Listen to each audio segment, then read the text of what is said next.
Shalom, shalom, peuple de Dieu. Et nous sommes vraiment dans la joie de vous retrouver encore en ce jour de sabbat.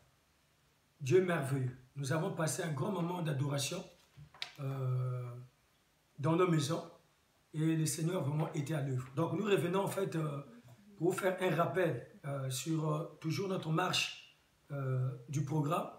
Et nous avons débuté avec le 40 jours pendant les confinements. Et là, nous sommes sortis partiellement du confinement.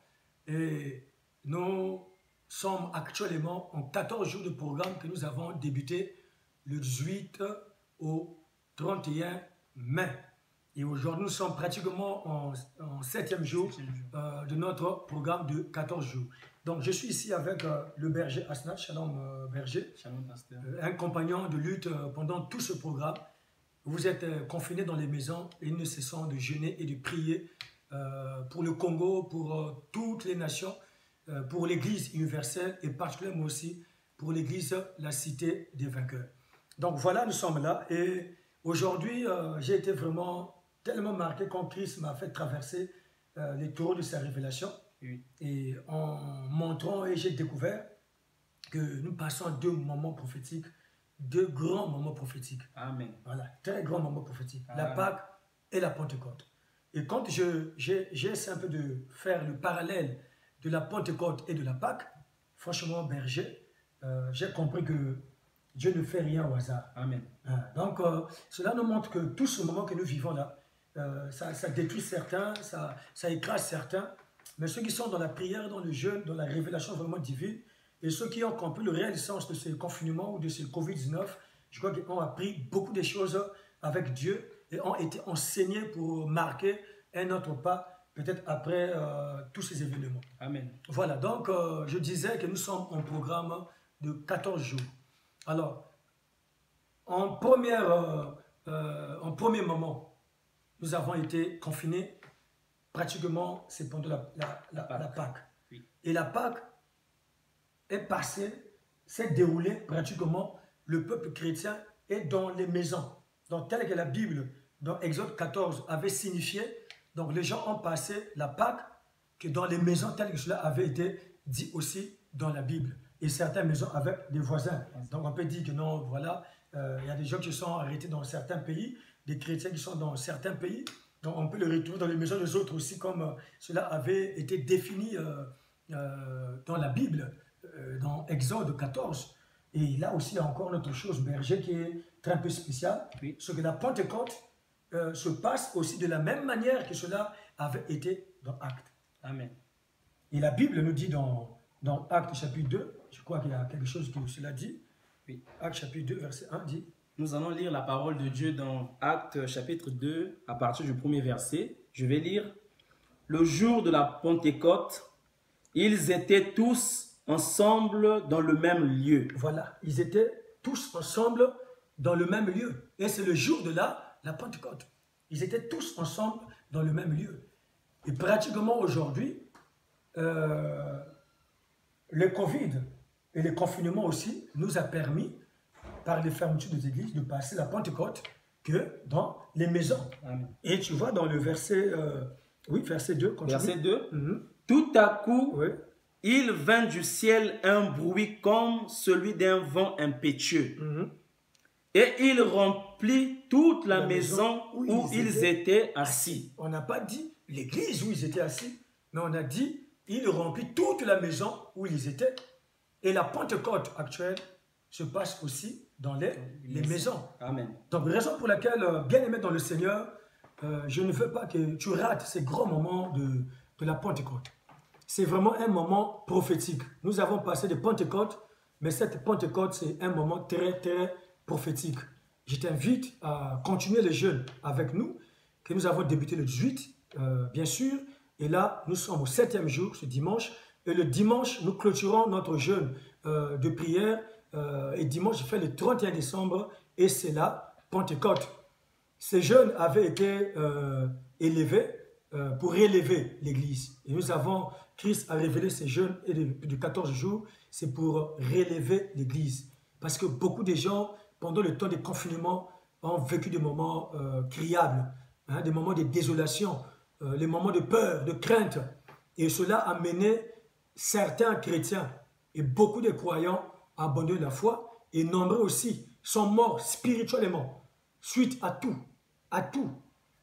Et le fait qu'on ne puisse pas aller à l'église comme d'habitude, les gens ont perdu même l'habitude de prier, l'habitude de jeûner, leur habitude, leur foi, vraiment de se lever en prière, en intercession dans les maisons. Donc, raison pour laquelle ce programme, nous l'avons organisé, c'est pour permettre que le Seigneur ou le Saint-Esprit qu'on va obtenir, qu'on va recevoir encore davantage à la Pentecôte, puisse relever l'Église qui dorme, puisse relever les chrétiens qui ont abandonné leur premier amour, puisse relever les croyants qui n'ont plus la foi des principes divins, nombreux abandonné beaucoup de choses dans les principes de Dieu et dans la marche chrétienne, dans la foi que nous avons en Jésus-Christ. Nombreux ont abandonné la bonne manière spirituelle qu'ils avaient avant.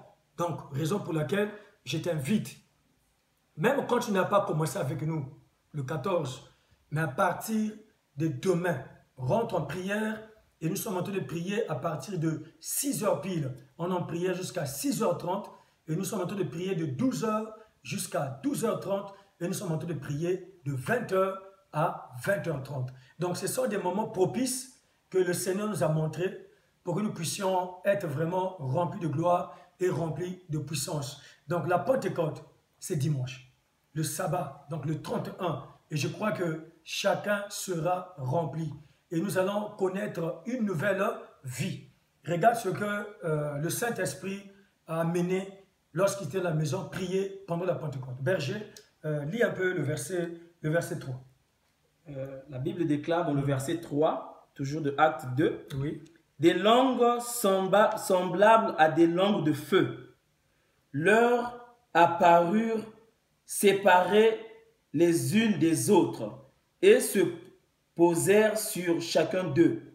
Et ils furent tous remplis du Saint-Esprit et se mirent à parler en d'autres langues selon que l'Esprit leur donnait de s'exprimer. Voilà ce que l'Esprit a amené à la Pentecôte. Donc nous croyons, nombreux vont vivre des grands changements après ce programme de 14 jours ou après la Pentecôte. Donc le Saint-Esprit va changer les choses, va transformer les choses. Le Saint-Esprit va relever la vie spirituelle de ceux-là, je dis bien, qui sont tombés pendant cette période difficile. Les gens qui n'ont plus la foi, le Saint-Esprit va relever la foi de ces personnes. Je ne dis pas là, Berger, qu'on n'a pas le Saint-Esprit, oui, mais ça veut dire que l'Esprit est à l'œuvre pendant la Pentecôte. Oui, oui. Bien que tu ne seras pas encore rempli du Saint-Esprit, mais l'Esprit amènera une particularité de réveiller, de relever les dons parfois qui dorment en nous, ou les choses que nous avons perdues spirituellement. Voilà, c'est ce que l'Esprit peut amener pendant la Pentecôte. Amen. Et j'aimerais encore repréciser, pendant cette Pentecôte, je crois que nous serons beaucoup en prière. Amen. Beaucoup en prière. Tu vois? Et ce programme de 14 jours va marquer pratiquement, je dis bien, le nouveau départ spirituel pour certaines personnes. Amen. Donc, on ne mettra pas de doctrine là-dedans. Mais sinon, je me souviens dans la Bible, c'est-à-dire les apôtres ont été remplis ici, mais il y a encore, allant en profondeur dans Acte 14, la Bible dit qu'ils étaient aussi ensemble, en prière. Il y avait les apôtres, les prophètes et tout ce monde. Et l'Esprit aussi descendait encore et les remplissait tous avec puissance. Et la Bible dit que le lieu où ils étaient remplis aussi du Saint-Esprit. Donc cela montre que ce n'est pas qu'ils ont reçu l'Esprit 2 fois, mais l'Esprit est en activité, l'Esprit est en action. À chaque instant, à chaque moment que nous avons besoin du relèvement, nous avons besoin du Saint-Esprit, nous avons besoin de marquer quelque chose avec le Seigneur, le Saint-Esprit est toujours là pour se manifester. Amen. Donc j'ai la foi que dimanche Pentecôte, chacun de nous sera à la maison. Amen. Chacun de nous sera dans la maison, comme nous sommes en train de prier actuellement, et le Saint-Esprit va se manifester. Peut-être, cher berger, il y a quelque chose à dire encore à ce sujet. Merci beaucoup, pasteur. Nous avons bien compris. Mais, pasteur, j'ai une question de curiosité. Quelle sera l'attitude des chrétiens ou sinon des vainqueurs ce jour de Pentecôte? En fait, la chose que je peux d'abord prier à tous les chrétiens et à tous les vainqueurs, c'est de prendre ces grands jours-là au sérieux. Oui. l'Esprit va agir. Oui. Les gens nous suivent. Mais ceux qui prennent ça au sérieux, ils verront les choses qu'ils vont vivre. Oui. Il n'y a pas l'église locale, mais dans nos maisons seulement. Oui. Donc, j'aimerais que chaque famille prenne l'attitude. Même ceux qui n'ont pas un endroit où aller prier, Oui. dans la maison, qui sont en famille, qu'ils prient. Oui. Et l'Esprit descendra comme dans l'église. Oui. Descendra comme dans la maison des Sénats. Amen. Maintenant, l'attitude, c'est quoi? Ça veut dire que chacun doit se disposer seulement. On est en prière, et je prierai toutes les familles qui me suivent, ou certaines personnes, d'initier les familles dans ce programme de jeûne, ou de 7 jours qui nous restent à faire. Donc, demain lundi, jusqu'à dimanche, qu'on soit en communion d'esprit. Et l'Éternel accomplira de grandes choses. Donc, Amen. pour les vainqueurs particulièrement, je vais demander qu'on puisse, d'habitude, les vainqueurs, dans des grandes fêtes comme ça, Oui. nous sommes toujours en tenue blanche. Ah. Ouais, donc je vais prier toujours aux vainqueurs Oui. et peut-être à ceux-là qui peuvent aussi suivre, puisque ce n'est pas par hasard. On n'a pas ramassé ces révélations, mais c'est dans la Bible que nous avons ces révélations. Donc, on peut être en habit blanc Oui. pour symboliser toujours la victoire, la sainteté de notre Dieu et la lumière de notre Seigneur. Merci beaucoup, pasteur. Ok. Merci. Merci, chers enfants de Dieu. Nous vous bénissons et je crois qu'on se retrouve dans notre prière de demain à 6h, 12h et 20h. Et je vous rappelle que dimanche, nous sommes la Pentecôte. Ça veut dire le jour, 50 jours après la Pâque, où le Saint-Esprit qui a été promis par Christ était descendu dans la maison de Cénacle où les apôtres avaient été réunis. Et ce n'était pas seulement pour eux, quand ils sont sortis, ils ont amené le même esprit, la même puissance et la même gloire au bénéfice de tous les chrétiens, de tous les croyants. Donc, j'aimerais vous inviter dans ce grand programme. Que le Seigneur vous bénisse et que Dieu soit avec vous. Mon souhait et ma prière, c'est que vous passez une bonne semaine de gloire et de victoire. Et je prophétise, cette semaine sera pour vous une semaine de victoire, une semaine où le Saint-Esprit va déjà commencer un travail de transformation, un travail de régénération, un travail de restauration et un travail de relèvement. Et je crois déjà tes finances, ton travail, ta spiritualité, ton ministère et tout ce que tu comptes réellement refaire pendant ces grands bouleversements que le monde a connus puisse être relevé. Amen. Que toute la gloire et l'honneur soient à notre Seigneur et Sauveur Jésus-Christ de Nazareth qui sera bientôt à l'œuvre le dimanche 31 et toute cette semaine dans vos maisons. Gloire et louange à toi. Au nom de Jésus, nous t'avons ainsi prié. Amen. Amen. Ciao.